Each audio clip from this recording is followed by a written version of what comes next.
तमाम जानकारी के लिए हमारे सहयोगी आशुतोष भी बने हुए हैं। आशुतोष, कल मुख्यमंत्री नीतीश कुमार ने के पाठक को भी बुलाया और चीफ सेक्रेटरी को भी बुलाया, बातचीत हुई, तलब हुआ। उसके बाद आज ये बैठक बीपीएससी और शिक्षा विभाग के बीच में देखने को मिला। क्या कोई तार जुड़ा हुआ है कल की मीटिंग सीएम के साथ जो हुई थी उसका, और आज जो बीपीएससी और शिक्षा विभाग के बीच में जो मीटिंग हुई है उसका? क्या कुछ बातें निकल के सामने आ रही है?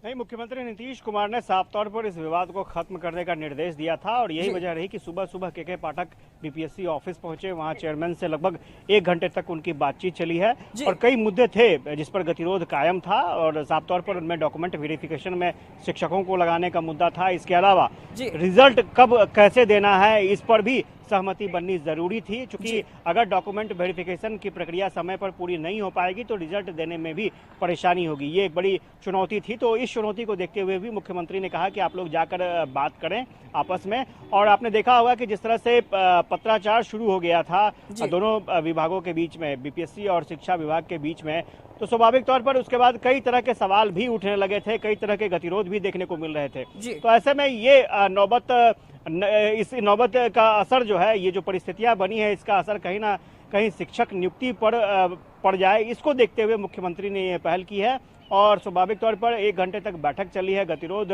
दूर करने की कोशिश की गई है और जो जानकारी मिल रही है उसके मुताबिक दोनों बड़े पदाधिकारियों के बीच में बैठक होने के बाद जो भी गतिरोध थे उसको जल्द खत्म कर लिया जाएगा। तो क्या और ऐसा माना जाए आशुतोष, जो ट्विटर वार चल रहा था, जो लेटर वार चल रहा था अभी कुछ दिन पहले, इस मीटिंग के बाद सब कुछ सुलझ गया है, सारे मामले शांत हो गए हैं आशुतोष?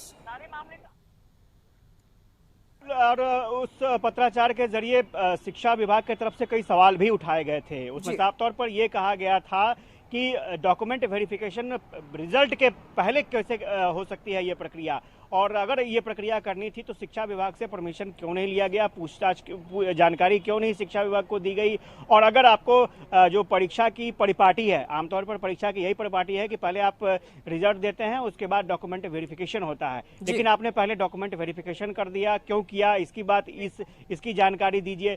साथ ही साथ डॉक्यूमेंट वेरिफिकेशन में शिक्षकों को अगर नहीं लगाया जाए तो फिर किसको लगाया जा सकता है, क्योंकि जितने बड़ी तादाद में डॉक्यूमेंट वेरिफिकेशन होना है उसमें शिक्षक ही एक ऐसा बड़ा समुदाय है जहां पर उसको यूज किया जा सकता है। तो ऐसे में शिक्षकों की जगह पर विकल्प क्या हो सकते हैं, तो ये एक बड़ी चुनौती थी। और साथ ही साथ कई जगहों पर, जैसे जो जानकारी मिल रही है कि डॉक्यूमेंट वेरिफिकेशन में के दौरान कई जगह गलत डॉक्यूमेंट अपलोड हो गए हैं। तो जो डॉक्यूमेंट गलत अपलोड हो गए हैं उसमें शिक्षा बीपीएससी की क्या भूमिका होगी, इसके अलावा शिक्षा विभाग की क्या भूमिका होगी, क्योंकि जो जानकारी मिल रही है उसके मुताबिक बीपीएससी अपने स्तर पर पार्शियली सभी डॉक्यूमेंट की समीक्षा कर रहा है, जानकारी इकट्ठा कर रहा है और उसके बाद फिर शिक्षा विभाग भी अपने स्तर पर डॉक्यूमेंट वेरिफिकेशन करेगा। तो यानी 2 चरणों में डॉक्यूमेंट वेरिफिकेशन होना है। तो स्वाभाविक तौर पर जब 2 विभाग के बड़े पदाधिकारी आपस में बैठ जाते हैं, 1 घंटे तक बातचीत होती है, तो मुझे लगता है कि ये अच्छी खबर है और शिक्षक नियुक्ति की प्रक्रिया